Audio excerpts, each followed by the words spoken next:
So we move on to the Saros, which is another layer. So we've got 3 layers. This is the 3rd layer now. So we've got the charts is 1 layer. The moon family is another layer, and the Saros series is the 3rd layer. And of course, the 4th layer is your own personal chart. So these are all going to inform us in terms of what we're actually looking at. So we were laughing about baddie Bernadette Brady. She should be, because Bernadette Brady was the first one to actually classify all of these eclipses. And I say the first, the Babylonians were the first. She's the first in our modern times to give us delineations. But I have no doubt that the Babylonians, who were the first to start observing the patterns between these eclipses and start connecting them into families, they were the first to draw these patterns between them and realize that there were connections, and they were to start predicting them. I think we're just like rabbit hole detectives, because when something gets your attention, your spidey senses just go down. And the idea of Ishtar or Inanna is it's a goddess that more people are talking about, and specifically through the context of looking at Venus, a planet that we see in the sky, that we have a relationship with, that we still celebrate. Venus is a celebrated goddess, celebrated planet. She is generally viewed as a positive, benefic, feminine, and yet she goes through her own cycles. The Barbie movie was the perfect example of telling the story of Inanna. And whether that director deliberately was doing that, the stars were aligning, because the release of that movie was it was Venus retrograde in Leo. It was like the whole Barbie movie is like, if you just want to watch that, you can see the story, the descent of Inanna in this way. The reason I'm bringing it up now is because this summer, we're recording this Sunday, August 2nd, 2026.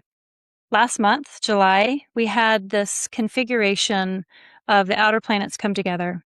We had Uranus, Neptune, Pluto, and Jupiter, 4 degrees of their respective signs, in trines and sextiles with each other.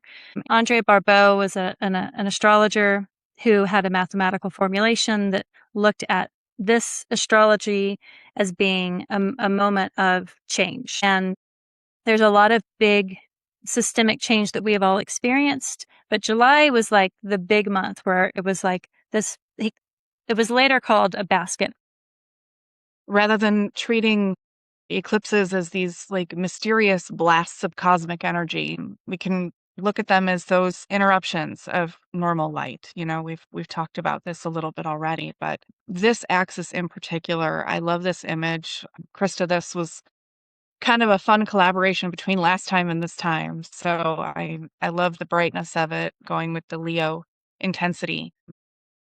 If we're actually looking at the lights themselves, the sun, the moon, they temporarily fail to perform their normal functions. And I think that symbolism in and of itself does make a difference. Christa, you mentioned before that there can be a lot of fear around the eclipses, and that we kind of inherit those things from generations before us. And really, when we're thinking about that, I mean, I couldn't imagine in that, 1100s standing in the middle of your fields, not knowing what's happening, and your sun disappears. A dragon ate it. Yeah. I mean, Yeah. that dragon roller coaster, right?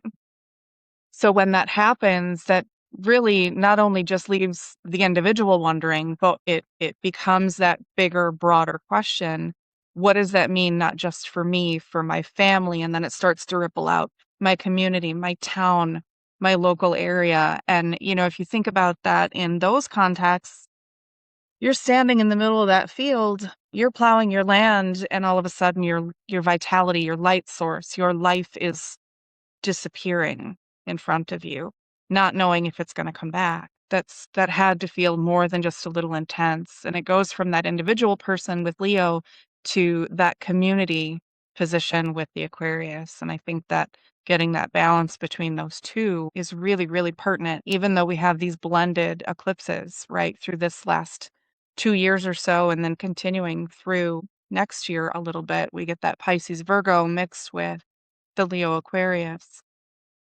But I think in addition to this, it's asking not just what things are being obscured and revealed, but we know that when our light gets taken, it often brings like an instability, right? That leaves you confused because you don't know what's happening until after you've lived through it, until after you get a chance to look backwards.